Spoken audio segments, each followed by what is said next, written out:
నిర్గమకాండము 24వ అధ్యాయం మనము వివరణ నేర్చుకోవడానికి సిద్ధపడదాం. ప్రాముఖ్యంగా నిర్గమకాండము 20వ అధ్యాయంలో దేవుడు 10 ఆజ్ఞలు ఇచ్చినట్టుగా మనం వింటాం. నిర్గమకాండం 20వ అధ్యాయంలో దేవుడు 10 ఆజ్ఞలు ఇచ్చి ఉన్నారు. 21, 22, 23 ఆ 3 అధ్యాయాల్లో వివిధ రకాలైన ఆజ్ఞలు దేవుడు ఇశ్రాయేలుకి ఇచ్చాడని తెలుసుకున్నాం. 20లో ప్రాముఖ్యంగా ధర్మశాస్త్రమైన 10 ఆజ్ఞలు కనబడతాయి.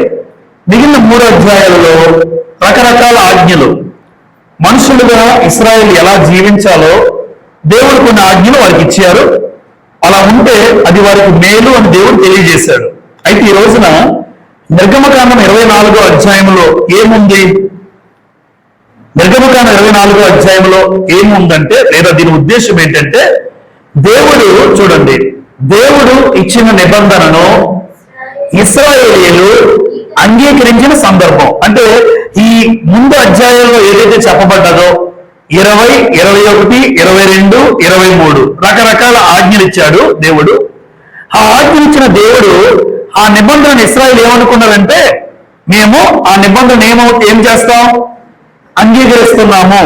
అంటే మాకు ఓకే అని చెప్పడం, దేవా మీరిచ్చిన ఆజ్ఞలు మేము పాటిస్తాం అని ఇశ్రాయేలు ఒక రకంగా దేవునితో ఒప్పందం చేసుకునే అధ్యాయం నిర్గమకాండము 24వ అధ్యాయం. ఇందులో 2 భాగాలు రాశాను నేను. మొదటి భాగంలో నిర్గమకాండం 24వ అధ్యాయం మొదటి 11 వచనాలు. మొత్తం ఎన్ని వచనాలు ఉన్నాయి? 18. అయితే 24వ అధ్యాయం మొదటి 11 వచనాలు ఒక భాగము, అలాగే రెండో భాగంలో 24వ అధ్యాయం 12 నుండి 18 వచనాలు. అయితే ఈ మొదటి భాగంలో ఏముంది అంటే, దేవుడు మోషేని, అహరోనును, అహరోను కుమారుల పేర్లు పెద్ద కొడుకులు ఇద్దరు నాదాబు, అబీహు, వారితో పాటు ఇశ్రాయేలు పెద్దల్లో 70 మందిని పిలుస్తాడండి. 70 మందిని తీసుకెళ్తారు. చూడండి, మోషే, అహరోను గారు, నాదాబు, అబీహు, ఇశ్రాయేలు ఎంతమంది? 70 మందిని దేవుడు పిలుస్తాడు సీనాయి కొండ దగ్గరికి. ఆ సందర్భంలో దేవుడు ఏం మాట్లాడాడు ఈ 11 వచనాల్లో మనం చూస్తాం. వాస్తవానికి 11 వచనాలు చదివితే వేరు భాగాలుగా ఉన్నాయి. నేనేం చేశానంటే ఆ భాగాలని మనందరికీ అర్థం కావడానికి నాతో సహా నేను 10 భాగాలు లేదా 10 సందర్భాలు రాశాను. వాస్తవానికి అవి క్లియర్ గా ఉండవు. కానీ మీరు ఆ 11 వచనాలు చదివితే ఇక్కడ ఉన్నటువంటి ఈ 10 ఏవైతే రాశానో సైడ్ హెడ్డింగ్స్ లాగా ఆ 10 వాటికి ఇచ్చిన సందర్భాన్ని బట్టి ఈ రోజు పాత నిబంధనలు రాయబడిన ఈ మాటలు మనం ఎలా అర్థం చేసుకోవాలి, ఎలా పాటించాలి, ఎలా తీసుకోవాలి అన్నది ప్రాముఖ్యంగా ఉంటాయి ఇక్కడ. రైట్. రెండో భాగంలో 12 నుండి 18 వచనాలలో ఏముంది అంటే, దేవుడు మోషేని పిలిచి సీనాయి కొండ మీదకి రమ్మని చెప్తాడు. దేవుడు మోషేని ఎక్కడ రమ్మంటాడమ్మా? సీనాయి కొండ మీదకి రమ్మని చెప్తాడు దేవుడు. అలా సీనాయి కొండ మీదకి రమ్మని చెప్పిన సందర్భంలో మనందరం వింటాం. 40 రోజులు మోషే ఎక్కడ ఉంటారు? సీనాయి కొండ మీద ఉండడం. దేవుడు ఇచ్చినటువంటి ఆ రాతి పలకలు తీసుకుని కిందకి రావడం జరుగుతుందండి. ఆలోచించండి. ఈ దినాన ఈ 2 సందర్భాలను బట్టి దేవుని వాక్యాన్ని వినడానికి మనం సిద్ధపడదాం. చూడండి, మొట్టమొదటిగా నిర్గమకాండము 24వ అధ్యాయం మొదటి 11 వచనాల్లో ఉన్న సందర్భాన్ని చదువుతాం. చూడండి, మొదటి 11 వచనాల్లో ఏముందో.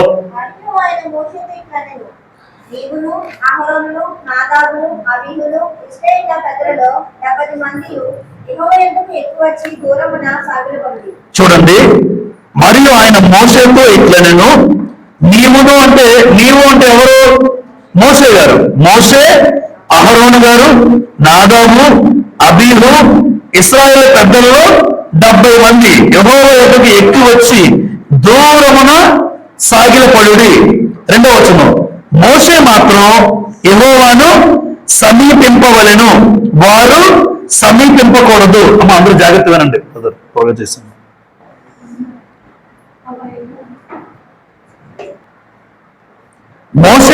మోషే మాత్రమే నా దగ్గరికి రావాలి, ఇంకెవరూ నా దగ్గరికి రాకూడదు అని దేవుడు చెప్తున్నాడు. చూసారు 2వ వచనంలో, మోషే మాత్రము యెహోవాను సమీపింపాలి, వారు సమీపింపకూడదు. అంటే ఎంతమందిని వాస్తవానికి రమ్మన్నాడంటే మోషే, అహరోను, నాదాబు, అబీహు 70 మంది. కానీ దగ్గరగా రావాల్సింది ఎవరినన్నాడు? మోషే మాత్రమే రావాలి, మిగతా ఎవరు నా దగ్గరికి రాకండి అని దేవుడి నిర్ణయం అది. ఎందుకంటే తను ఏర్పాటు చేసుకున్న నాయకుడు ఎవరు?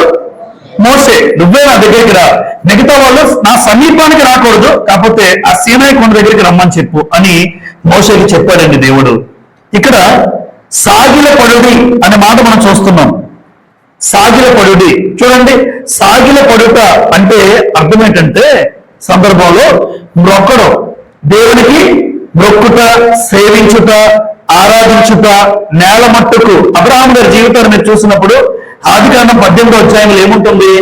దేవదూతలు కనబడినప్పుడు ఆయన నేల మట్టుకు వంగి, అంటే దేవుడే కనబడతాడు దేవదూతల రూపంలో అని అబ్రహాము గారు భావించి దేవుని చూశాడు అని అంటుంది అక్కడ ప్రారంభంలో. అందుకోసం నేల మట్టుకు వంగుతాడు, అంటే ఒక గౌరవ భావంగా నమస్కరించడం, దేవునికి వంగి నమస్కరించడం లేదా ఆయనకు మొక్కడం, సాగిలపడడం. ఇప్పుడు వీళ్ళందరూ మోషే, అహరోను, నాదాబు, అబీహు, ఇశ్రాయేలు 70 మంది పెద్దలు కూడా దేవుని ఎదుట ఏమయ్యారు?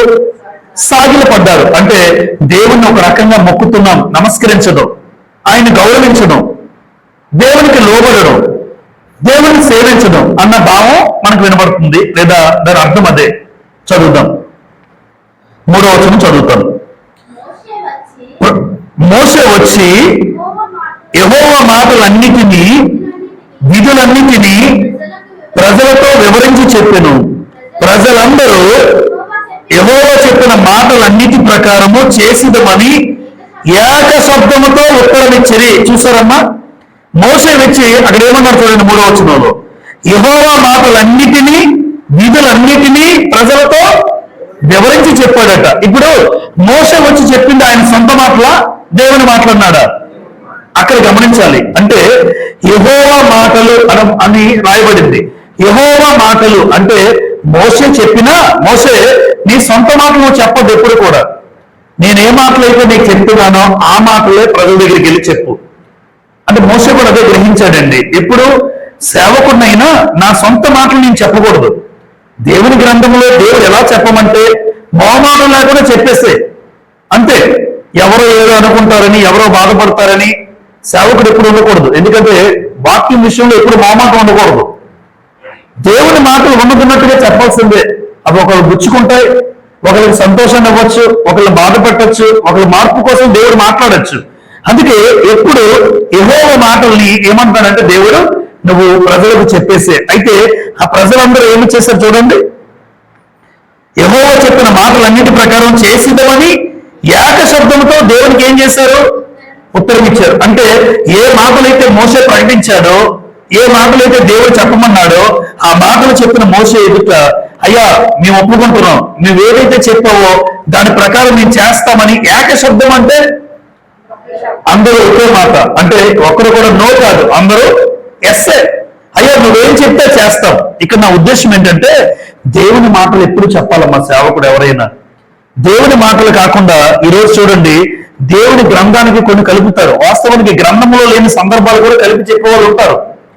గ్రంథాన్ని కలిపి చెప్పేవాళ్ళు ఇందులో లేనటువంటి విధానాలు కూడా చెప్తారు చాలా మంది, చాలా సార్లు వినొచ్చు ఒకవేళ మీరు ఎవరైనా తెలుసుంటే. కానీ ఎప్పుడు దేవుడు చెప్పిన మాట ఏంటంటే గ్రంథాన్ని దాటి నువ్వు బయటికి వెళ్ళకూడదు. లేదా నా ఉద్దేశం చదువుదాం ఒకసారి. ద్వితీయోపదేశకాండం త్వరగా 2 వచనాలు చూసేద్దాం. ద్వితీయోపదేశకాండము 4వ అధ్యాయం 2వ వచనం చదువుతాను.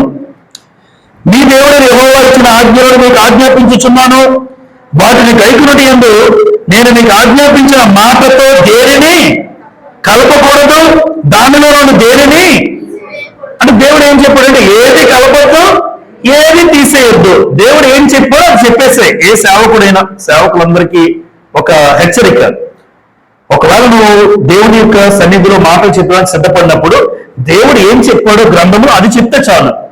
ఎక్కడికో స్టాప్ చేసింది ఇక్కడ, ఎక్కడికో సందర్భం వెళ్ళిపోతే దేని గురించి చెప్పేస్తే అది దేవుని విషయంలో పొరపాటు అవుతుంది. ఎందుకు అంటే గ్రంథానికి నువ్వేది కలిపే అర్హత నాకు లేదు, ఏ సేవకుడికి లేదు. దేవుడు ఏం చెప్పాడో అది నువ్వు చెప్పాలి. 12:32 ద్వితీయోపదేశకాండం 12:32 నేను మీకు ఆజ్ఞాపించుచున్నా ప్రతి మాటను అనుసరించి చేయవలెను. దానిలో నీవు ఏమియో కలపకూడదు, దానిలో నుండి ఏమియో తీసివేయకూడదు. ఇది రెండోసారి చెప్తున్నాడు దేవుడు. ఏది కలపొద్దు, ఏది తీసేయద్దు. సామెతల గ్రంథం 30వ అధ్యాయం, సామెతల గ్రంథం 30వ అధ్యాయం 6వ వచనం చదువుతాను.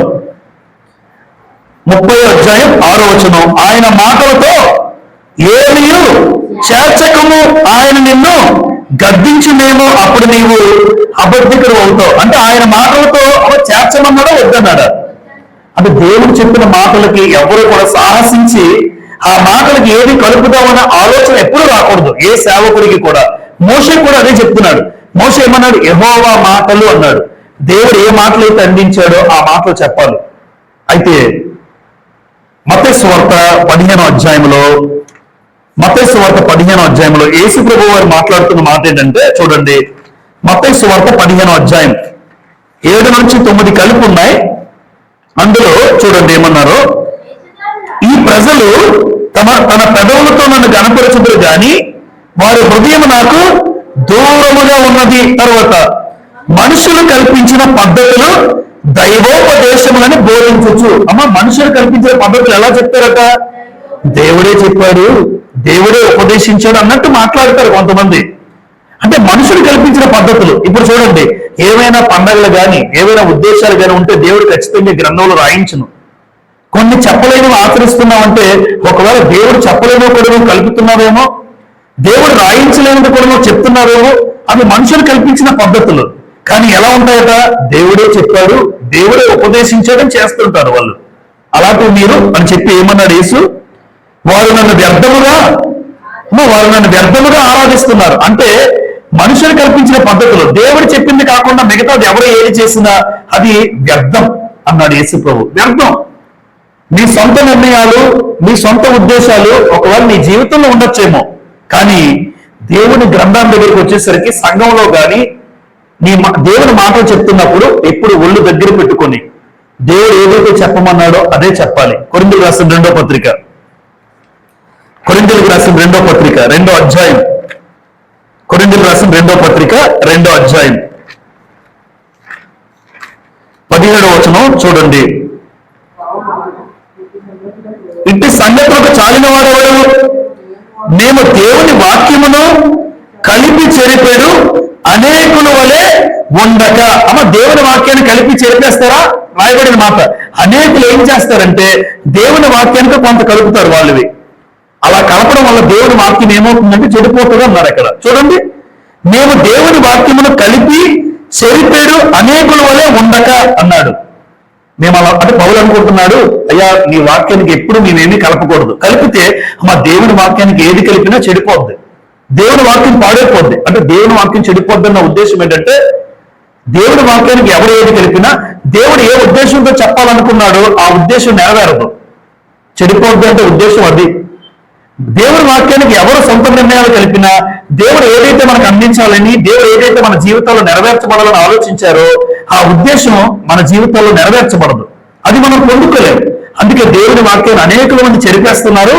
పౌలు అంటున్నాడు, నేనైతే అలా లేని కదయ్యా, నేనైతే నీ వాక్యానికి ఏది కలపట్లేదు కదా, నేను అలా కలపను ఎప్పటికీ అని పౌలు గారు కూడా అంటున్నాడు. కాబట్టి దేవుని మాటలు ఉన్నట్టుగా తెలియజేయాలి. ఈ రోజు సేవకుల పరిస్థితి ఏంటి అని రాశాను నేను. ఈ రోజు సేవకుల పరిస్థితి ఏంటి చదువుదాం. నిర్గమకాండం 24వ అధ్యాయం 4 అక్కడ 3వ వచనం చివరిలో ఏ శబ్దముతో ఉత్తరమిచ్చిరి? ఏక శబ్దముతో. అంటే అమ్మ అర్థం ఏంటి? ఇశ్రాయేలు అందరూ కూడా ఏకముగా ఒక నిర్ణయం అంగీకరించారా లేదా? వాళ్ళందరూ ఏక శబ్దం అంటే అర్థం ఏంటంటే ఒకే మాట. అందరూ కూడా దేవుడు చెప్పిన కట్టడలు, నిర్ణయాలు, ఉద్దేశాలకి మేము తల వంచి ఏక శబ్దంతో మేము పాటిస్తాము, మేము అనుసరిస్తాము, ఈ నిర్ణయాలు మేము అంగీకరిస్తాము అని ఒక్కసారి అందరూ ఒకే శబ్దంతో మాట్లాడారు. ఇప్పుడు కొత్త నిబంధనలో దేవుడు దీన్ని ఏమన్నారంటే, కొత్త నిబంధనకు వచ్చేసరికి సంఘములో సహోదరులు తీసుకున్న నిర్ణయాలు కానీ ఉద్దేశాలు కానీ ఎలా ఉండాలి?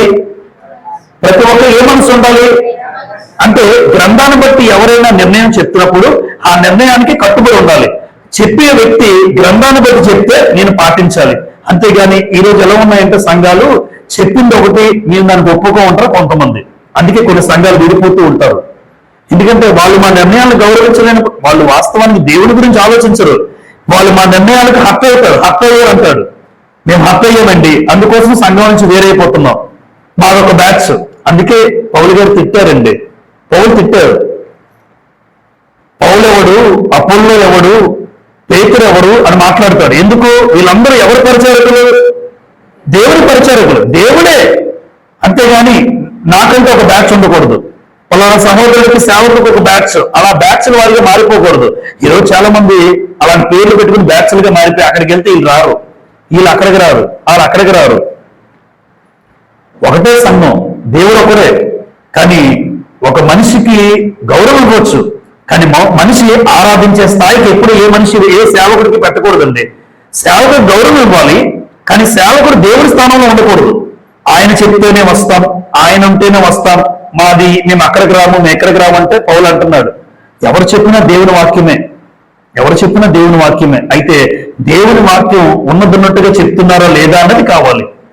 దానికి ఏదైనా కలిపితేనే సమస్య వస్తుంది. కాబట్టి ఏక మనస్సు, ఏ భావం, ఏకభావం, ఏక తాత్పర్యం, ఏక ప్రేమ అని కొత్త నిబంధనలో మనకు మాట్లాడారు. చదువుదాం ఒక మాట.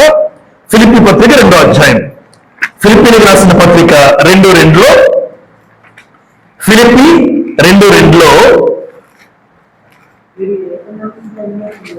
మీరు ఏక మనస్కులగునట్లుగా ఏక ప్రేమ కలిగి ఏక భావము గలవారిగా ఉండి ఒక్కదాని యందే మనసుంచుచు అన్నాడు. ఇక్కడ ఏక మనస్సు, ఏక ప్రేమ, ఏక భావం అన్నాడు. కొరింథీ పత్రిక 1 కొరింథీ 1వ అధ్యాయం 10వ వచనం.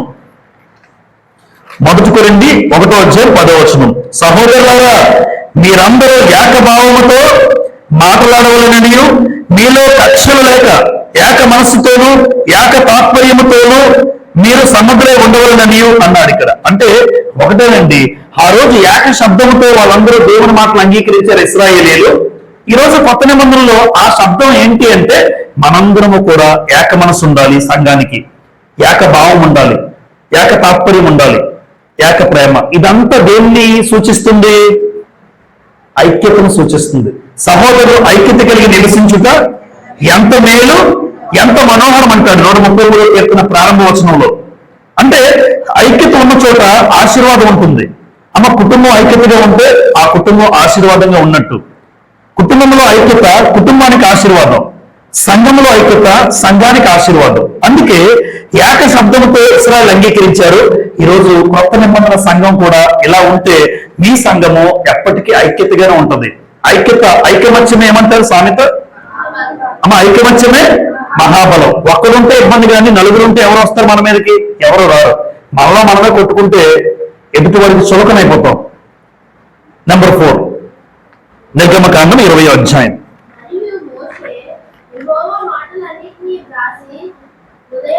ఉదయమందు లేచి ఆ కొండ దిగువను బలిపీఠమును ఇశ్రాయేలు 12 గోత్రములు చొప్పున 12 స్తంభములను కట్టి, ఆగమ్మ, మోసే ఏం చేశారు చూడండి.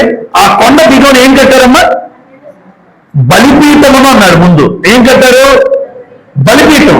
ఇప్పుడు బలిపీఠం దేనికి సూచన అంటే అమ్మ, బలిపీఠం ప్రార్థనకు సూచన. మోసే కొండ దిగువను ఏం చేశారంటే, కొండ చూసాం ఇక్కడ. ఇప్పుడు స్టార్టింగ్ లో ఆ కొండ ఎక్కడికి ముందు కొండ దిగువను ఏం చేశారంటే మోసే బలిపీఠం కట్టారు. ఇశ్రాయేలు ఎన్ని గోత్రాలు? 12 గోత్రాలకి 12 స్తంభాలు నిలబెట్టాడు. 12 స్తంభాలు నిలబెట్టి ఆ 12 స్తంభాల దగ్గర ఒక బలిపీఠం కట్టాడు. ఎప్పుడు కూడా గుర్తుపెట్టుకోవాల్సిన విషయం ఏంటంటే బలిపీఠము ప్రార్థనకి సూచన. ఎలా చెప్పగలం? ఆదికాండం 12వ అధ్యాయం 8వ వచనం. ఆదికాండము 12వ అధ్యాయం 8వ వచనం చూడండి.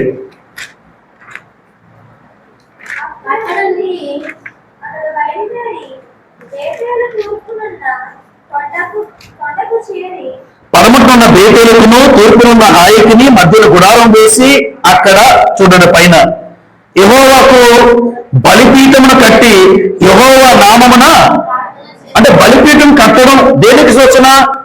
ప్రార్థన చేశాడు. అంటే బలిపీఠం కట్టాడు. ఆ రోజు అబ్రహాం గారు కట్టాడంటే ప్రార్థన చేస్తాం. అబ్రహాంకు ఉన్న అలవాటు ఏంటంటే, అబ్రహాం గారికి ఉన్న అలవాటు ఏంటంటే ఏ స్థలానికి వెళ్ళినా అక్కడ ఏం కడతాడు ఆయన? బలిపీఠం కట్టడం, ప్రార్థన చేయడం. అంటే బలిపీఠము ప్రార్థనకు సూచన. చూడండి, ఎలా ప్రారంభిస్తున్నాడు దేవుడు. మోసే ఏం చేస్తారంటే బలిపీఠం కట్టే ప్రార్థనతోనే ప్రారంభిస్తాడు. ఇప్పుడు జీవితం చూడండి, ప్రార్థన ద్వారా ఒక్కొక్కటిగా చేరుతూ ఉంటాడు. బలిపీఠం కట్టాడు, ప్రార్థన చేశాడు. చదువుదాం ఇప్పుడు 5వ వచనం.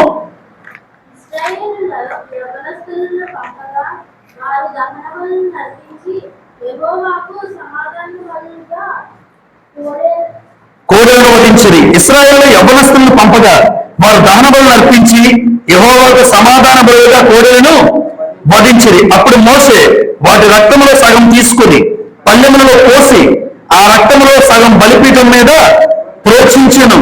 అతడు నిబంధన గ్రంథమును తీసుకుని ప్రజలకు వినిపింపగా వారు యెహోవా చెప్పినవన్నీ చేయించు విధేయులమై ఉండుమనిరి. ఇప్పుడు 5వ వచనంలో చూడండి, దహన బలులు అర్పించి యెహోవాకు ఏం చేశారు? సమాధాన బలులుగా కోడెలను.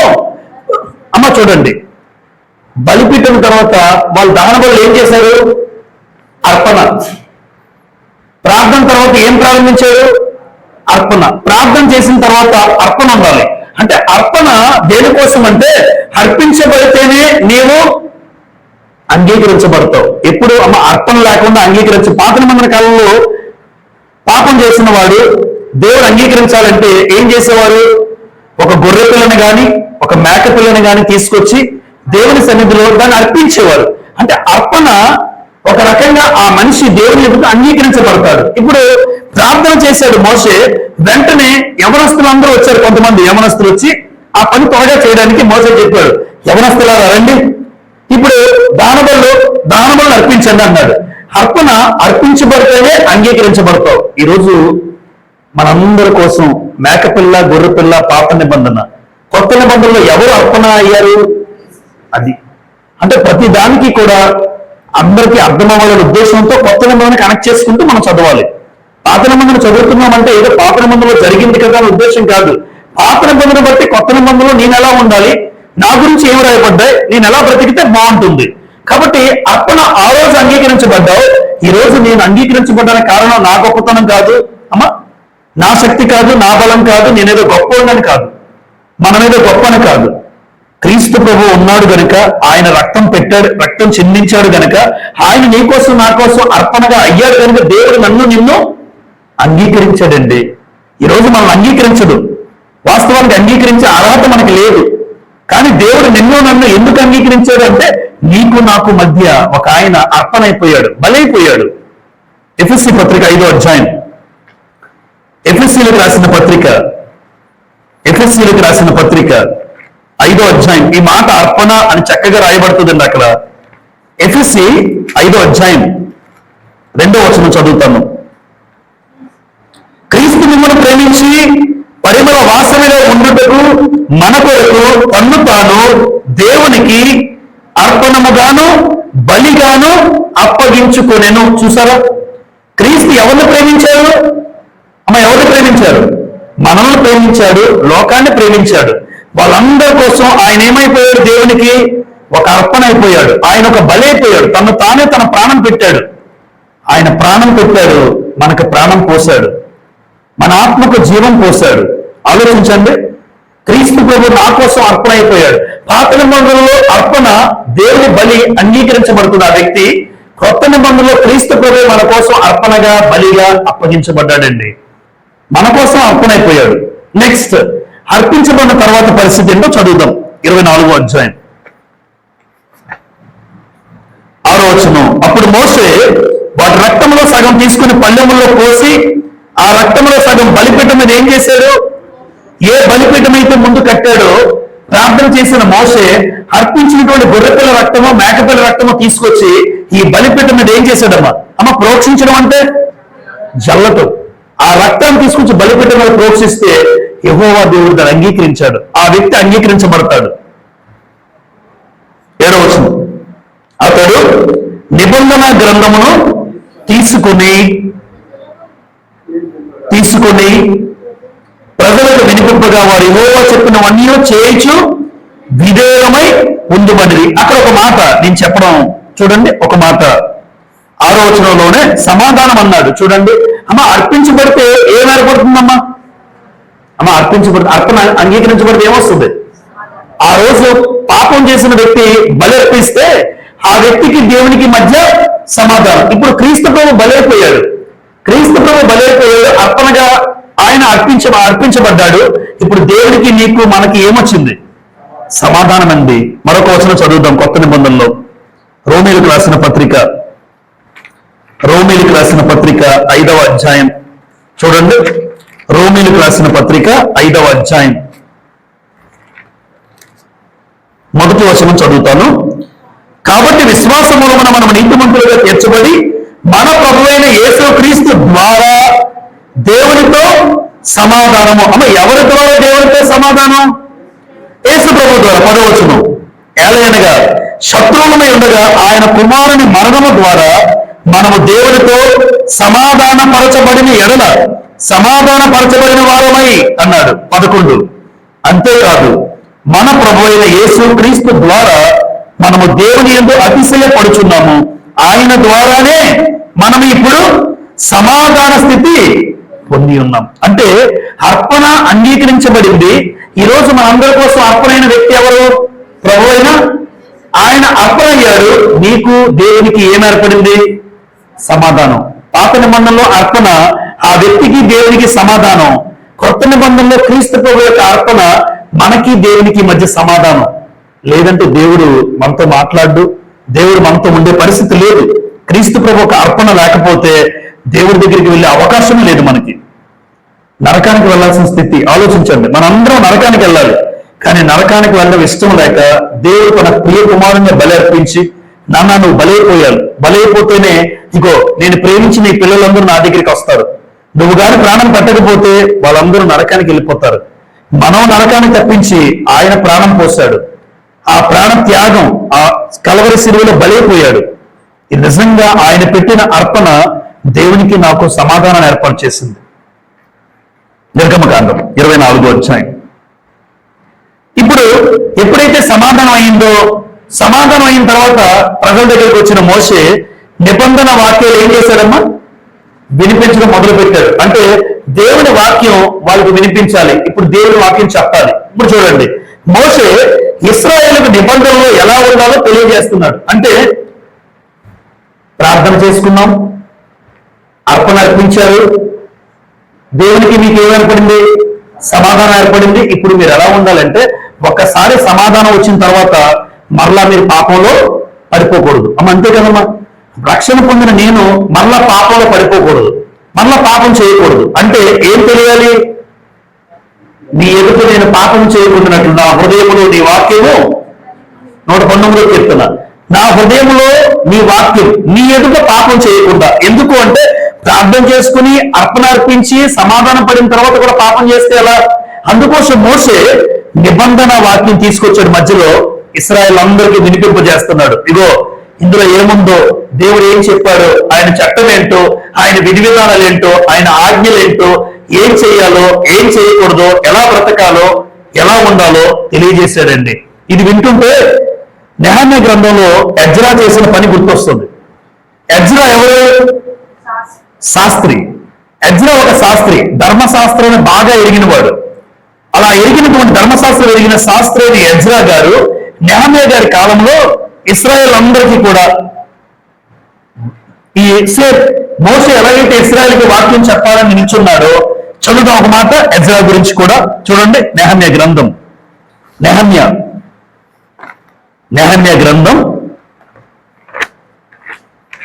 8వ అధ్యాయం. నెహమ్యా గ్రంథం 8వ అధ్యాయం 3వ వచనం చదువుతాం. నీటి గుమ్మం ఎదుటిన్న మైదానములో ఉదయం మొదలుకొని మధ్యాహ్నం వరకు నిల్చున్న ఆ స్త్రీ పురుషులకు, ఎప్పటి నుంచి ఎప్పటి వరకు నిల్చున్నారు? ఉదయం నుంచి నిలబడి ఉన్నారటండి.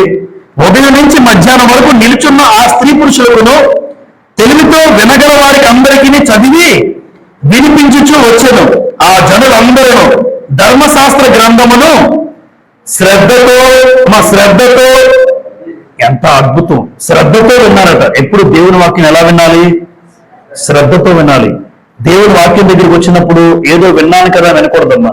శ్రద్ధతో వినాలి, ఆసక్తితో వినాలి, అపేక్షతో వినాలి.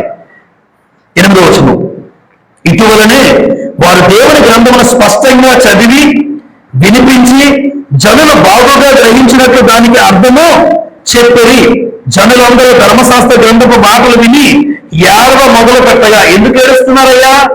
వాళ్ళ పాపాలేంటో వాళ్ళకి అర్థమైంది. ఎజ్రా చెప్తూ ఉంటే ఒక్కొక్కరికి ఏదో అంటారు కదమ్మా, హృదయంలో సూదులు గుచ్చుకున్నట్టే. ఏంటి దేవుడు ఇలా మాట్లాడాడా? దేవుడు మాట్లాడుతున్న ప్రతి మాట వాళ్ళు గుచ్చుకుంటున్నాయి. అందుకే వాళ్ళ కళ్ళ నుంచి ఏమొచ్చాయి? కన్నీళ్ళు వచ్చాయి, ఏడుస్తున్నారు. మా బ్రతుకు ఎంత అసహ్యకరమైన బ్రతుకు అప్పుడు అర్థమైందండి. ఈ రోజు ఇక్కడ కూడా మోసే ఏం చేస్తున్నారంటే ఇశ్రాయేలుకు ఆ నిబంధనలో ఎలా ఉండాలో తెలియజేస్తున్నాడు. నిబంధనలో ఎలా ఉండాలో తెలియజేస్తున్నాడు. ఎందుకు అంటే ఆ మాటలు చెప్తేనే ఖచ్చితంగా ప్రజల్లో మార్పు వస్తుంది, ప్రజలు దేవుని కోసం నిలబడతారు, దేవుని కోసం బ్రతుకుతారు అన్న ఉద్దేశంతో మోసే ఈ మాటలు తెలియజేస్తున్నాడు. కాబట్టి ఒక్కసారి ఆయన చేసినటువంటి మాటలు చూడండి. సాగిల పనులు దేవుని మాటల విషయంలోనూ ఏక శబ్దంతో అంగీకరించారు. మోసే బలిపీఠం కట్టాడు. బలిపీఠం వెంటనే ఏంటి? అర్పణ అంగీకరించబడాలి. తర్వాత అర్పణ అంగీకరిస్తే సమాధానము, తర్వాత దేవుడి వాక్యాన్ని వాళ్ళకి కూర్చోబెట్టి చెప్తున్నాడు. ఎందుకు అంటే మీరు సమాధానం పడిన తర్వాత ఎప్పుడు మళ్ళా దేవునికి దూరం అవ్వకూడదు. అందుకోసం మీకు వాక్యం తెలియాలి. మోసే దేవుని వాక్యాన్ని బోధిస్తూ ఉన్నాడు. వాక్యం చెప్పినప్పుడు అమ్మ నిజంగా చూడండి, వాక్యం వింటే మనలోకి ఏమొస్తుంది? దేవుని మాటలకు లోబడాలి. అందుకోసం ఇశ్రాయేలు అంటే ఏం చేశారట? ఏం చూపించారు? అందుకే 24వ అధ్యాయం ఏమన్నాను? దేవుడిచ్చిన నిబంధనను ఇశ్రాయేలు అంగీకరించిన అంటే మేము పాటిస్తాం, మేము బ్రతుకుతాం, నువ్వేం చెప్తే చేస్తావు. విధేయత చూపిన ఇశ్రాయేలీలు విధేయత చూపారు దేవుడు మోసే ద్వారా చెప్పిన వాక్యానికి. ఇప్పుడు 2 మాటలు చెప్పుకొని మనము ముందుకు వెళ్దాం. అవిధేయత అన్నాము. అవిధేయత, విధేయత చూపిస్తే మంచిది. అవిధేయత ఏం చేస్తుందో తెలుసమ్మా? ఆ 2 సందర్భాలు చదువుదాం. హెబ్రీయులకు రాసిన పత్రిక 3వ అధ్యాయం చూడండి. హెబ్రీయులకు రాసిన పత్రిక 3వ అధ్యాయం 18లో తన విశ్రాంతిలో ప్రవేశింపదని ఎవరిని గురించి ప్రమాణం చేసిందో అవిధేయులైన వారు గూర్చియే కదా. అంటే దేవుని విశ్రాంతిలో ఎవరు ప్రవేశించారు చెప్పండి? అవిధేయులు. అవిధేయులు అంటే విధేయత లేని వారు దేవుని యొక్క విశ్రాంతిలో ప్రవేశించలేరు. 4వ అధ్యాయం 6-7 హెబ్రీ 4వ అధ్యాయం 6-7. కాగా ఎవరో కొందరు విశ్రాంతిలో ప్రవేశించుతున్న మాట నిశ్చయము గనుకను ముందు సువార్త వినిన వారు అవిధేయత చేత ప్రవేశింపలేదు గనుకను. అవిధేయత చేత ఏమవ్వలేదు వాళ్ళు? 11 చూడండి, 11. కాబట్టి అవిధేయత వలన వారు పడిపోయినట్లుగా మనలో ఎవరినో పడిపోకుండా ఆ విశ్రాంతిలో ప్రవేశించడానికి జాగ్రత్త. అంటే అవిధేయత వల్ల విశ్రాంతిలో ప్రవేశం లేదు, విశ్వాసంలో కూడా పడిపోతారండి. విధేయత మీద నిలబడుతుంది. విధేయత మీద విశ్రాంతిలో ప్రవేశింపజేస్తే అవిధేయత విశ్రాంతిలో వెళ్ళలేదు. అవిధేయత పడిపోతావు. ఆలోచించండి. కాబట్టి దేవుడు ఎంత అద్భుతంగా ఇశ్రాయేలు నడిపిస్తూ వాళ్ళకి ఇచ్చిన నిబంధన విషయంలో ఎంత జాగ్రత్తగా దేవుడు చెప్తున్నాడో ఇశ్రాయేలు కూడా ఎంతవరకు కూడా అద్భుతంగా విని విధేయత చూపించారు. అది దేవుడు ఇశ్రాయేలు విషయంలో చెప్పినటువంటి మాటలు.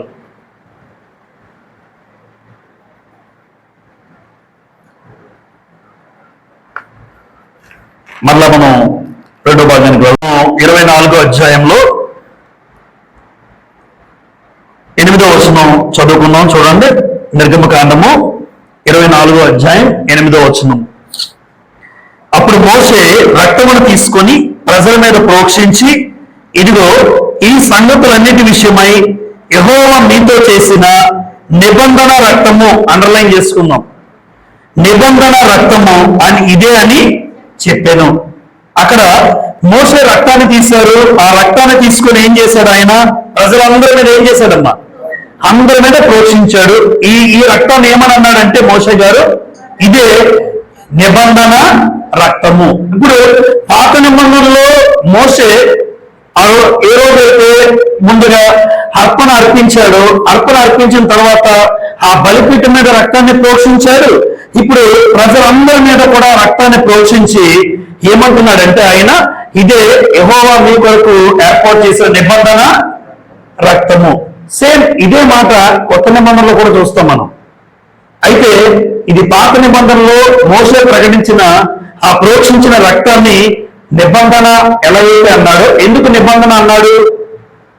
ప్రజలు ఆ రోజు దేవుని అంగీకరించి, అయ్యా నీ నిబంధనను ఇశ్రాయేలు అందరూ కూడా అంగీకరిస్తాము అని మీరు అంగీకరించారు కాబట్టి ఈ రక్తాన్ని అందరి మీద ప్రోత్సహిస్తున్నారంటే అర్థం ఏంటంటే, ఇంకా మీరు దేవుడికి కట్టుబడి ఆయన నిబంధన అంగీకరించారు కాబట్టి ఆ నిబంధన ప్రకారం మీరు బ్రతకాలి. అందుకే ఇది యెహోవా నిబంధన రక్తము. క్రొత్త నిబంధనలో మత్తయి సువార్త 26వ అధ్యాయం యేసు ప్రభు వారు మాట్లాడుతూ, మత్తయి సువార్త 26వ అధ్యాయం చూడండి, 28వ వచనం చదువుతాను. ఇది నా రక్తము అనగా పాప క్షమాపణ నిమిత్తము అనేకుల కొరకు చిందింపబడుచున్న నిబంధన రక్తము అన్నాడు. చూడండి, పాత నిబంధనలో ఏదైతే మోసే ప్రజలందరి మీద రక్తాన్ని ప్రోక్షించి ఇది నిబంధన రక్తం అని అక్కడ అన్నారు, ఇక్కడ కొత్త నిబంధనలో ప్రభు అయిన యేసే మాట్లాడుతూ, ఇదిగో ఇది నా రక్తం, ఇది పాప క్షమాపణ నిమిత్తము అనేకుల కొరకు చిందింపబడుతున్న నిబంధన రక్తము. ఫుట్నోట్లు ఏమని అన్నారు? క్రొత్త నిబంధన. చూసారా, అదే ఏ నిబంధన?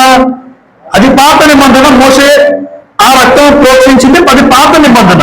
ఇప్పుడు యేసు ప్రభు మాట్లాడుతూ, ఇది అనేకుల కొరకు పాప క్షమాపణ నిమిత్తము చిందింపబడుతున్న నా రక్తం.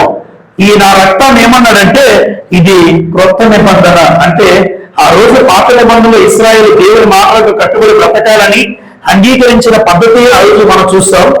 ఈ రోజు మనందరి కోసం యేసు ప్రభు అర్పణగా బలిగా తను తాను బలి అర్పించుకొని మనందరి కోసం తన రక్తాన్ని పెట్టి తన త్యాగం చేసి ఆ రక్తాన్ని బట్టి ఏమంటున్నారంటే ఇది కొత్త నిబంధన. ఈ నిబంధనలో మనందరం ఉన్నామండి. ఈ రోజు కొత్త నిబంధన సంబంధులైన క్రైస్తవులందరూ కూడా ఈ కొత్త నిబంధన రక్తం ప్రోక్షించాడు యేసు ప్రభు. యేసు ప్రభు రక్తం ప్రోక్షించబడింది ప్రతి ఒక్కరి మీద. అలా ప్రోక్షించబడి మనందరం కొత్త నిబంధనలోకి వచ్చాం. వారి పాత నిబంధనలో ఉన్న వారు మనం కొత్త నిబంధన ప్రకారం. ఈ రోజు మనం కూడా నిబంధనలో ఉన్నాము అంటే అర్థం ఏంటంటే, అయ్యా నువ్వు చెప్పినట్టు నేను బ్రతుకుతాను అని మనందరం అంగీకరించాం. ఆ రోజు ఇశ్రాయేలు ఏం చేశారు? దేవుడిచ్చిన నిబంధనను అంగీకరించి బ్రతుకుతామని మోసే ఎదుట చెప్పారు. ఈ రోజు యేసు ప్రభు రక్తాన్ని ప్రోక్షించి ఏమంటున్నాడంటే ఇది నా కొత్త నిబంధన రక్తం, ఇది నా రక్తం, నా రక్తం ద్వారా మీరు ప్రోక్షించబడ్డారు కాబట్టి మీరు కూడా కొత్త నిబంధన సంబంధులుగా బ్రతకాలి. ఎందుకు అసలు రక్తం చిందించాలి? రక్తం చిందిస్తే ఏం జరుగుతుంది?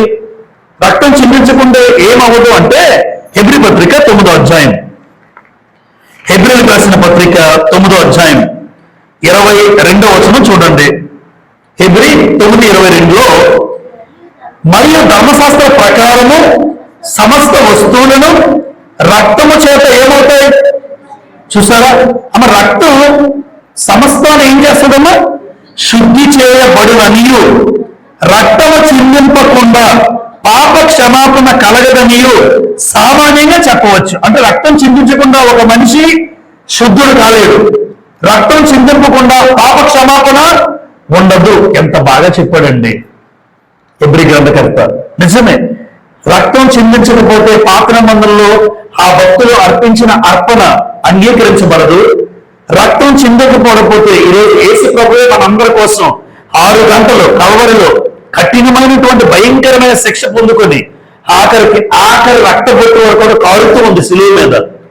ఆఖరి రక్తబొట్టు వరకు కూడా ప్రతి మనిషి కూడా పాపాన్ని క్షమింపజేశాడు. అందుకే రక్తం ఏం చేస్తుందంటే నిన్ను శుద్ధి చేస్తుంది. అంటే అరే పరిశుద్ధుడిగా నువ్వు బ్రతకరా అని నాకు చెప్తుంది. ఎందుకు నువ్వు పరిశుద్ధంగా బ్రతకాలి? నీ కోసం ఒక ఆయన రక్తం చిందించాడు, నువ్వు క్రొత్త నిబంధన సంబంధివి, నువ్వు నిబంధన రక్తాన్ని పొందుకున్న వాడివి, ప్రోక్షించబడిన వాడివి. అందుకోసం ఆ రక్తం ఏం చేస్తుంది? ఒక మనిషిని అంటే శుద్ధి చేస్తుంది, పరిశుద్ధుడిగా బ్రతికేటట్టు చేస్తుంది. రక్తం చిందింపకుండా పాప క్షమాపణ కలగదు. నిర్గమకాండం 24వ అధ్యాయం 10-11 చదువుతాను. ఇశ్రాయేలు దేవుని చూచిరి. ఎంత అద్భుతమైన అంటే ఆ కనెక్షన్ చూసారని ఎలా ఉందో. మొట్టమొదటిగా చూడండి ఏమన్నారు ఇక్కడ? సాగిలు పడ్డారు. మోసే దేవుని మాటలు తెలియజేశాడు. మోసే దేవుని మాటలు తెలియజేసిన తర్వాత అందరూ ఏమన్నారు? ఏక శబ్దంతో ఒప్పుకున్నారు. ఒప్పుకున్న తర్వాత మోషే ఒప్పుకున్నారు కదా, ఇగో మీకోసం బలిపీఠం కట్టి ప్రార్థన చేస్తాను. ప్రార్థన చేసిన తర్వాత వెంటనే ఏం చేయాలి? బలి అర్పించాలి. బలిపీఠం కట్టాను, బలి అర్పించాలి.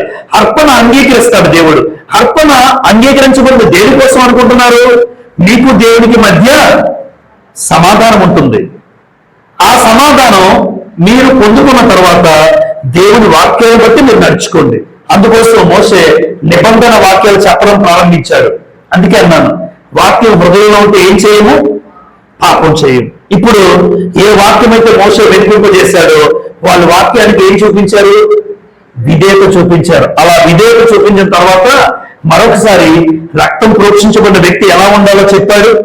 ఆఖరికి వారి జీవితంలో ఏం చేశాడంటే, ఇప్పుడు ఎప్పుడైతే రక్షణ ప్రోక్షింపబడిందో సమాధాన పడ్డారో వారికి దేవుడికి మధ్య ఏం ఏర్పడింది?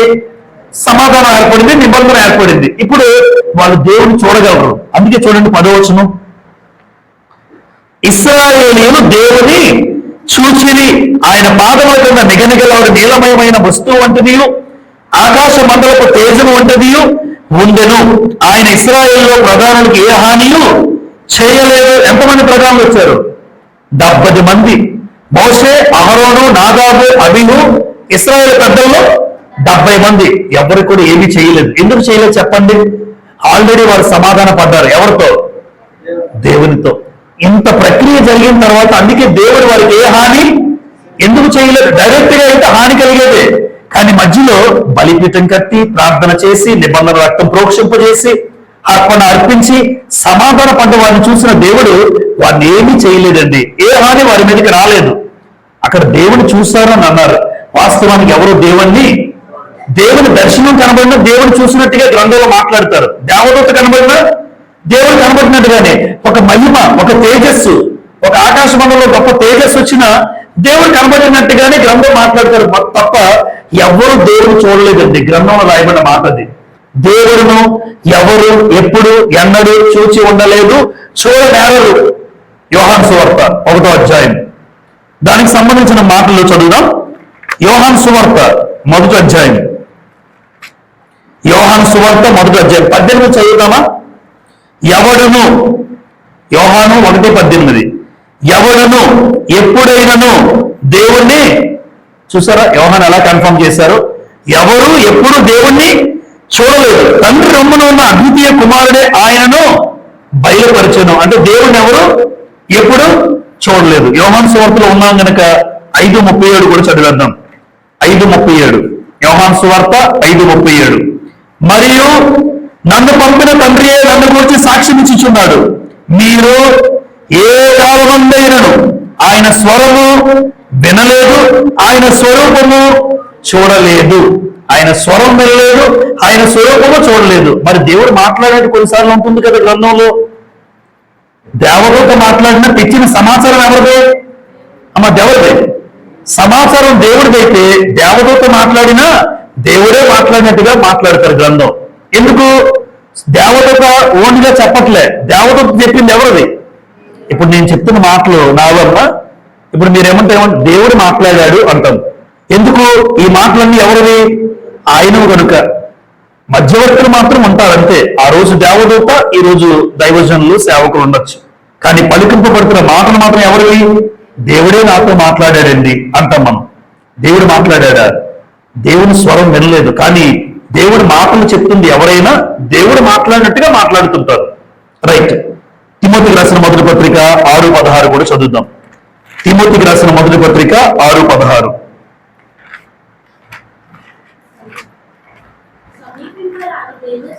సమీపింపరాని తేజస్సులో ఆయన మాత్రమే వసించుచు అమరత్వము గలవాడై ఉన్నాడు. తర్వాత మనుషులలో ఎవడునూ ఆయనను చూడలేదు, ఎవడునూ చూడనేరడు.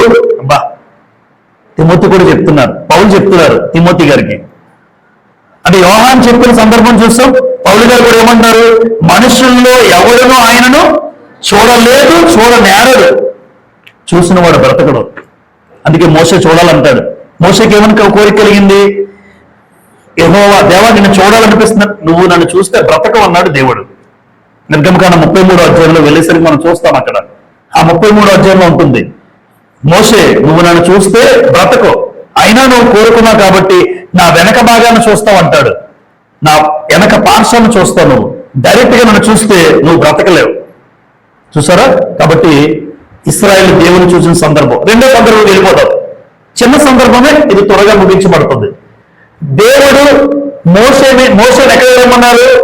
సీనాయి కొండ మీదకి రమ్మని చెప్తారు. నేను సందర్భం చెప్తాను, మనం చదువుకొని వద్దాం. చూడండి 12 నుంచి చదివేద్దాం. అప్పుడు యెహోవా మోషేతో ఇట్లా, నేను అందరూ బైబిల్ చూడండి. నీవు కొండ ఎక్కి నా యొద్దకు వచ్చి అచ్చట ఉండము. నీవు వారికి బోధించినట్లు నేను వ్రాసిన ఆజ్ఞలు, ధర్మశాస్త్రమును, రాతి పలకలను నీకు ఇచ్చేదను. మోషే, నువ్వు కొండ మీదకి రావాలి, నేను రాసిన ఆజ్ఞలు, ధర్మశాస్త్రం, రాతి పలకలు నేను నీకు ఇస్తానన్నాడు. తర్వాత మోషేయు అతని పరిచారకుడైన యెహోషువయు లేచిరి. అమ్మా, ఎంతమంది ఉన్నారు అక్కడ? అహరోను ఉన్నారు, అహరోను పిల్లలు ఉన్నారు, ఇశ్రాయేల్ 70 మంది పెద్దలు ఉన్నారు, ప్రజలు ఉన్నారు. కానీ అక్కడ వారితో పాటు ఎవరున్నారు? మోషేతో పాటు ఎవరు? ఆయన పరిచారకుడు ఎవరు? యెహోషువ. ఇద్దరు లేచారు, ఇద్దరు బయలుదేరారు. మోషే యెహోషువ బయలుదేరి మరలా ఎంతవరకు? యెహోషువ ఇక్కడ ఉండిపో. ఎవరు మాత్రం సమీపించాలి? మోషే మాత్రం వెళ్ళాలి, యెహోషువ ఇక్కడ ఉంటాడు. మీ అందరికీ గుర్తుందమ్మా, ఒకసారి నిర్గమకాండం 17వ అధ్యాయం అయిపోయింది మనకి. ఇప్పుడు ఎక్కడున్నాం? నిర్గమకాండం 17లో కూడా ఒక సంఘటన జరిగింది. అక్కడ యెహోషువ కొండ కింద ఉంటాడు, మోషే కొండ శిఖరాన ప్రార్థన చేస్తాడు, ఈయనేమో కింద యుద్ధం చేస్తుంటాడు. Same situation. యెహోషువ ఇద్దరు లేచారు, యెహోషువ ఎక్కడ ఉంటారు? మోషే పైకి వెళ్తారు. అయితే వీరు ఇంకా కింద ఉంటారు, మిగతా వాళ్ళందరూ కూడా కిందన. కానీ వెళ్ళిన బయలుదేరి మాత్రం మోషేతో పాటు ఎవరు వచ్చారు? యెహోషువ కూడా వస్తాడు. తర్వాత చదువుతాం. మోషే చూడండి అక్కడ ఏమన్నా 13. మోషేయు అతని పరిచారకుడు యెహోషువ లేచారు, మోషే దేవుని కొండ మీదకి ఎక్కాను. అంటే ఎవరు వెళ్ళారు? యెహోషువ వెళ్ళా, కాకపోతే అంతవరకు వెళ్ళి ఉంటాడు ఆయన. ఆ పై వరకు వెళ్ళేది, నన్ను సమీపించేది మోషే ఒక్కరే రావాలి. దేవుడు ముందే చెప్పాడు. 14. అతడు పెద్దలను చూచి, మేము మీ యొద్దకు వచ్చే వరకు ఇక్కడనే ఉండుడి. ఇదిగో అహరోను, హూరు మీతో ఉన్నారు. ఎవరికైనా వ్యాజ్యమును ఎడల వారి యొద్దకు వెళ్ళవచ్చునని వారితో చెప్పాను. చూడండి, ఆల్రెడీ ప్రజలందరూ ఉన్నారు కదా ఇక్కడ. ప్రజలందరితో అంటున్నాడు, పెద్దలతో అంటున్నాడు, నేను యెహోషువ వెళ్తున్నాం, మీరేం చేస్తారంటే ఇక్కడే ఉండండి. ఇగో ఇక్కడ ఆల్రెడీ మా అన్నీ ఉన్నారు, అహరోను, ఆయనకు తోడుగా హూరు. అహరోను, హూరు వీళ్ళిద్దరిని ఉంచి వెళ్తున్నాం. మీకు ఏమైనా సమస్యలు వస్తే, వ్యాజ్యము గొడవ వస్తే, ఏమైనా సమస్యలు వస్తే మీరు వాళ్ళిద్దరి దగ్గరికి వెళ్ళండి, వాళ్ళు పరిష్కరిస్తారు అని ఒక బాధ్యత అప్పగించి, అన్నకి హూరుకి అప్పగించి యెహోషువ మోషే కొండ దగ్గరికి, కొండ మీదకి బయలుదేరారు. ఇదే సంఘటన నిర్గమకాండం 17వ అధ్యాయంలో అమాలేకులతో యుద్ధం జరుగుతుంది. అమాలేకులతో యుద్ధం జరుగుతున్నప్పుడు కూడా మోషే కొండ మీద ప్రార్థన చేస్తుంటాడు, చేతులెత్తి. ఇలా చేతులెత్తి ప్రార్థన చేస్తుంటే మోషే ఎంతవరకు ఎత్తగలడు చేతులు?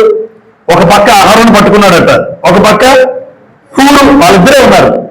ఒక పక్క మోషే చెయ్యి, 2 చేతుల కింద ఒక చెయ్యి హూరు పట్టుకున్నాడట. ఎందుకంటే ఇలా ఎప్పుడు మోషే చేతులు ఎత్తినా ఇశ్రాయేలు ఏమయ్యేవారు? గెలిచేవారు.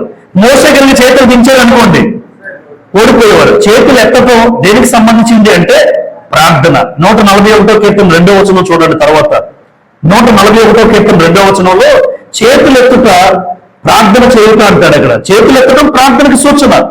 ప్రార్థన చేస్తున్నాడు మోషే, కానీ చేతులు బరువెక్కిపోయాయి. ఒక పక్క అన్న అహరోను పట్టుకున్నాడు, ఒక పక్క హూరు పట్టుకున్నాడు. ఎందుకంటే ఇశ్రాయేల్ గెలాలంటే మోషే చేతులు ఇలా ఉండాలి. మోషే నాయకుడి చేతులు ఉన్నంత కాలం ఇశ్రాయేల్కి ఓటం లేదు. కింద ఎవరు యుద్ధం చేస్తుంటారు ఆ సమయంలో? యెహోషువ యుద్ధం చేస్తుంటాడు. అదే సందర్భం సేమ్ ఆ 4 పర్సన్స్ మళ్ళా ఇక్కడ కనబడతారండి మనకి. రైట్. 15. మోషే కొండ మీదకి ఎక్కినప్పుడు ఆ మేఘము కొండను కమ్మెను. కొండని ఏది కమ్మింది? కొండ ఎంత ఉంటుంది, మేఘం ఎంత ఉంటుంది. అంటే మేఘం ఎంత పెద్దదో ఆలోచించండి. ఒక సీనాయి కొండ మొత్తాన్ని ఏది ఆవరించింది? మేఘం కప్పేసింది. తర్వాత యెహోవా మహిమ సీనాయి కొండ మీద నిలిచెను. మేఘము 6 దినములు దాన్ని కమ్ముకొనెను. 7వ దినమున ఆయన ఆ మేఘములోని మోషేను పిలిచినప్పుడు యెహోవా మహిమ ఆ కొండ శిఖరం మీద దహించు అగ్ని వలె ఇశ్రాయేలు కనులకు కనబడెను. అప్పుడు మోషే ఆ మేఘములో ప్రవేశించి కొండ మీదకి ఎక్కెను. మోషే ఆ కొండ మీద రేయింబగళ్ళు 40 దినములుండెను. ఇప్పుడు సందర్భం చదువుకుందాం. ఎన్ని రోజులు ఉన్నాడు మోషే గారు కొండ మీద? 40. ఇప్పుడు దేవుడు సీనాయి కొండ మీదకి వాళ్ళు పిలిచి, మోషేని పిలిచి ఏమేమి ఇచ్చారో తెలుసా? 3 చెప్పారు అక్కడ: ఆజ్ఞలు, ధర్మశాస్త్రము, రాతి పలకలు. ఈ 3 ఇచ్చి వీటి ప్రకారము వాళ్ళు నడవాలి కనుక మోషేకి ఇస్తూ, ఇచ్చే ముందు ఇంకా ఇవ్వకుండా ఇచ్చే ముందు ఏం జరిగిందంటే, ఎప్పుడైతే కొండ శిఖరం మీదకి మోషే గారు వచ్చారో ఆ శిఖరం దగ్గరికి వచ్చేసరికి మోషే ఇలా కొండెక్కాడు. సీనాయి కూడా మొత్తం ఏమైపోయిందంటే మేఘం కనిపిస్తుందమ్మా. కంప్లీట్ మేఘం, ఏం కనబట్టలేదు మోషేకి. మేఘం కనిపిస్తే మబ్బు అయిపోద్ది కదా, చీకటి అయిపోద్ది. ఎప్పుడైతే కొండని మేఘం కమ్మేసిందో మోషేకి ఏం అర్థం కావాలి, అలా ఉండిపోయాడు ఆయన, అలా ఉండిపోయాడు. ఎప్పుడైనా గమనించండి అమ్మ, మేఘం కమ్మింది అంటే అర్థం ఏంటంటే దేవుని సన్నిధి అక్కడికి వచ్చిందని అర్థం. మేఘం కమ్మడం దేవుని సన్నిధికి సూచన. లేదా యెహోవా తేజస్సు అని రాశాను చూడండి ఇక్కడ, యెహోవా తేజస్సు. మేఘము కమ్మింది అంటే యెహోవా తేజస్సు వచ్చింది, లేదా యెహోవా మహిమ. 2 మాటలు ఒకటే. యెహోవా తేజస్సు అన్నా యెహోవా మహిమ అన్నా ఒకటే. ఇప్పుడు కొండ మీదకి, సీనాయి కొండ మీదకి ఎవరు వచ్చారు? ఇప్పుడు ఆయన కనబడకపోవచ్చు, కానీ దేవుడు దిగి వచ్చాడు, దేవుని సన్నిధి వచ్చింది. ఆ దేవుని సన్నిధికి ఎలా కనబడుతుందంటే యెహోవా యొక్క తేజస్సు మేఘమంతా కమ్మేసింది. ఎన్ని రోజులు? 6 రోజులు. ఎక్కడుండిపోయాడు మోషే? ఆలోచించండి, ఏం తిన్నాడో ఏం చేశాడో ఎవరికి తెలియదు. 6 రోజులు మోషే అక్కడే ఉండిపోయాడు. భయం అయ్యేదమ్మా జనరల్గా అయితే. 6 రోజులు ఇక్కడే ఉండిపోయాడు, ఈయన ఎక్కడ ఉండిపోయారు, వీళ్ళు ఎక్కడ ఉండిపోయారు. ఆ సమయంలోనే చిన్న పొరపాటు చేశారు కదా 32వ అధ్యాయంలో. ఈ లోపల ఆహారం అంటే మోషే అనేవారు కొండ మీదకి ఎక్కి ఏమయ్యారో మాకు తెలియదు అంట. 40 రోజులు రాలేదు. అసలు మోషే అనేవారు ఉన్నారా, ఏమయ్యారో తెలియదు. ఆ సందర్భంలో మళ్ళా విగ్రహారాధన దిగిపోతారు వీళ్ళందరూ ఇతని సహకారంతో. అంటే మోషేకి కొండ మీదకి రావడానికి 40 రోజులు పడుతుంది. 6 రోజులు ఇంకా మేఘంలోనే ఉండిపోయాడు ఆయన. 7వ రోజున దేవుడు మేఘం నుంచి మాట్లాడుతూ మోషే పైకి రా అని దేవుడు మోషేని పిలుస్తాడు. ఏ రోజున? 7వ రోజు మోషేని పిలిస్తే అప్పుడు ధైర్యపరచబడి మోషే కొండ శిఖరం దగ్గరికి వెళ్ళి అక్కడ ఉంటాడండి. దేవుడు 7వ రోజున పిలిచాడు, కానీ 6 రోజులు మేఘం కమ్మేసింది. నిర్గమకాండం 40వ అధ్యాయం చివరిగా, నిర్గమకాండం 40వ అధ్యాయం. మీకు ఇంకా బాగా అర్థం అవడానికి అసలు మేఘం ఏంటి, మేఘం ఆవరించడం అంటే అర్థం ఏంటో చాలా తేటగా నిర్గమకాండం 40వ అధ్యాయంలో రాయబడి ఉంది. చివరిగా చదువుదాం చూడండి. 40వ అధ్యాయం 34 నుంచి 38 రాసుకోండి. 34 నుంచి 38 చివరి అధ్యాయం నిర్గమకాండం.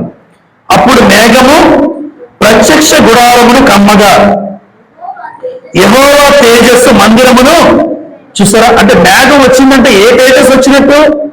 యెహోవా తేజస్సు మందిరాన్ని నింపెను. ఆ మేఘము మందిరం మీద నిల్చడం చేత మందిరం యెహోవా తేజస్సుతో నిండిన గనుక మోషే ప్రత్యక్షపు గుడారములోనికి వెళ్ళలేకుండెను. ఆ మేఘం ఉన్నంత వరకు ఎక్కడికి వెళ్ళలేకపోయాడు మోషే? ఇప్పుడు కొండ మీదకి వెళ్ళలేకపోయాడు. ఎందుకు? మేఘం ఉన్నంతసేపు దేవుడు పిలిచిన పిలుపుని బట్టి వెళ్ళాడు, కానీ అప్పుడు 6 రోజులు అక్కడే ఉండిపోయాడు. ఏం జరుగుతుందో తెలియదు. చదువుదాం 36. మేఘము మందిరం మీద నుండి పైకి వెళ్ళినప్పుడల్లా ఇశ్రాయేలు ప్రయాణమై పోయిరి. అరణ్య ప్రయాణం ఎలా చేసేవారు తెలుసా? ఇశ్రాయేలు అరణ్యంలో నడుస్తూ ఉంటారు కదా, మేఘం వచ్చిందనుకోండి ప్రత్యక్ష గుడారం మీదకి అలా అయిపోవాలి, అక్కడ ఉండిపోవాలి. మళ్ళా మేఘం ప్రత్యక్ష గుడారం మీద పైకి వెళ్ళింది అనుకోండి, వీళ్ళు ఏం చేయాలి? వీళ్ళు ప్రయాణం కొనసాగించాలి. మళ్ళా మేఘం దిగుతుంది. మేఘం వచ్చిందంటే దేవుని సన్నిధి వచ్చింది, మీరు ఆగిపోండి, అక్కడ ఆగిపోవాలి. దేవుని సన్నిధి మీతో ఉంది, మీకు తోడుగా ఉంది, అదే మీకు సూచన. ఆ అరణ్య ప్రయాణం అంతా కూడా. అందుకేనండి పగలు మేఘస్తంభం అన్నాడు, రాత్రి అగ్నిస్తంభం. ఎక్కడ ఏ లోటు లేదు. మేఘము వచ్చింది అంటే మీరు ఆగాలి. మేఘము ప్రత్యక్ష గుడారం పైకి వెళ్తే మీరు మీ ప్రయాణాన్ని కొనసాగించవచ్చు. అదే రాశాడండి ఇక్కడ. చదువుదాం. మేఘం మందిరం మీద పైకి వెళ్ళినప్పుడల్లా ఇశ్రాయేలు ప్రయాణమైపోయింది. ఇదే వారి ప్రయాణ పద్ధతి. 37. ఆ మేఘం పైకి వెళ్ళని ఎడల అది వెళ్ళు దినం వరకు వారు ప్రయాణము చేయకుండిరి. చూసారా? మేఘం ఉండిపోతే వాళ్ళ ప్రయాణాన్ని ఆపియాలి.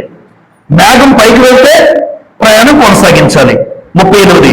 ఇశ్రాయేలు అందరి కన్నులు ఎదుట పగటి వేళ యెహోవా మేఘం మందిరం మీద ఉండెను. రాత్రి వేళ అగ్ని దాని మీద ఉండెను. ఎందుకు?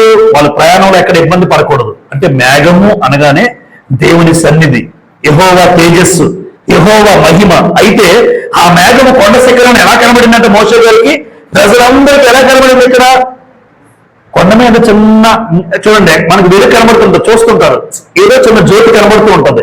ఆ పైన ఎక్కడో కొండ మీద అగ్గి వెలిగిస్తే కనబడుతుంటది, చిన్న నిప్పు వెలుగు, ఏదో వెలుగు కనబడుతుంది. వీళ్ళందరూ కూడా ఏం కనబడుతుందంట? ఆ యెహోవా తేజస్సు. ప్రజలందరికీ కింద నుంచి చూస్తున్న సీనాయి కొండ మీద వాళ్ళకి ఏం కనబడుతుందంటే యెహోవా దహించు అగ్నిలా ఉన్నాడని కనబడుతుందట. దేవుడు ఎలా ఉన్నాడు? దహించు అగ్ని అని రాశాడు అక్కడ గ్రంథంలో. అంటే ఆయన తేజస్సు, ఆయన మహిమ ప్రజలందరికీ ఎలా కనబడుతుందంటే దహించు అగ్నిలా కనబడుతుంది ప్రజలందరికీ. మోషే కొండ మీదకి వెళ్ళాడు. ఆజ్ఞలు, ధర్మశాస్త్రం, ఆ రాతి పలకలు తీసుకురావడానికి ఎన్ని రోజులు పట్టింది? 40 రోజులు కొండ మీద ఉండిపోయాడండి. కటిక ఉపవాసం, నీళ్లు తాగి ఉండొచ్చు అంతే, అంతకు మించి ఉపవాసంతోనే 40 రోజులు ఉండిపోయాడండి మోషే కొండ మీద. ఇది నిర్గమకాండం 24వ అధ్యాయం చరిత్ర. 24వ అధ్యాయంలో దేవుడు ఇశ్రాయేల్ అందరి విషయంలో మీరు ఇచ్చిన నిబంధన ఇశ్రాయేల్ అంగీకరిస్తాం, మేము పాటిస్తామని ఇశ్రాయేల్ అంగీకరించారు. దేవుడు ఏ ఒప్పందం అయితే చేశాడో ఆ ప్రకారం బ్రతుకుతాము. సాగిలపడ్డారు, దేవుని మాటలు ప్రకటించాడు. ఆ మాటలు బోధించిన వారు ఏక శబ్దంతో ఒప్పుకున్నారు. మోషే బలిపీఠం కట్టి ప్రార్థన చేసి అర్పణ అర్పించాడు. యవనస్తులందరూ వచ్చి దహన బలులు అర్పించారు. ఆ అర్పణ అర్పించగానే దేవునితో సమాధానం ఏర్పడింది. ఆ సమాధాన స్థితి ఎప్పుడైతే కలిగిందో మీరు మరలా తప్పు చేస్తారనే ఉద్దేశంతో దేవుడు వాక్యాన్ని చెప్పాడు. వాక్యాన్ని చెప్పినటువంటి మోషేను బట్టి తల వంచుకొని విధేయత చూపించారు. ఎప్పుడైతే విధేయత చూపించారో నిబంధన రక్తాన్ని గురించి చెప్పి, ప్రోక్షించిన రక్తం గురించి మరలా చెప్పి, ఎప్పుడైతే ఎంత చరిత్ర జరిగిందో దేవుని చూసే అవకాశం కలిగింది, వారు దేవుని మహిమను చూసే అవకాశం కలిగింది. ఇప్పుడు ఆ మహిమ చూసినటువంటి వారు దేవుని దగ్గర నుంచి మోషే ఆజ్ఞలు తీసుకురావడానికి వెళ్ళడం, ఆ సన్నిధిలో దేవుని యొక్క మహిమను చూసి దహించు అగ్నిలాగే దేవుడు ఉన్నాడని వాళ్ళు భావించి మోషే వచ్చే వరకు కూడా కిందన ఉండాలి అనే భావన. దేవుని చిత్తమైతే 25వ అధ్యాయం చరిత్ర వచ్చే వారం వినడానికి సిద్ధపడదాం. ఓపికతో ఉన్న మీ అందరికీ కూడా ప్రభు పేట వందనాలు చెల్లిస్తున్నాను. అందరికీ వందనములు.